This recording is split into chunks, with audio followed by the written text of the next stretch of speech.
Resaka Fanjaka Mpisorona. Ity resaka Fanjaka Mpisorona ty zany de hitatsika fa tena malaza tokoa izy am'izao, ary propagande faratampony mihitsy.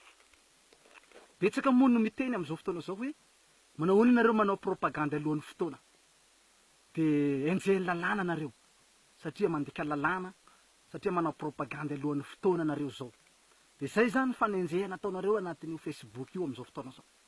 Nefa tadidio fa izao, ity resaka Fanjaka Mpisorona ty tsisy idirany resaka politika araka le fanazavako le efa nataoko teo aloha. Zany hoe tsisy resaka politika zany ty Fanjaka Mpisorona ty fa resaka fanjakan'Andriamanitra. Ka tsy hitako zay anakanagna an'izay. I Jesosy Kristy tsy raha ambany lalàna, ary tsy raha fehezeny lalàna antsika olombelo. Raha izaho azonareo enjehina amin'ny lalàna, fa raha Jesosy tsisy lalàna hifehan'i Jesosy, andanitsany lalàna an' Jesosy. Ka propagande ny Jesosy ty, ka tsisy idirany lalàna atsika mihitsy, ary tsisy fiandrasana ny fifidianana ataotsika na am 2019 tsika na am 2020 tsika va manao fifidianana.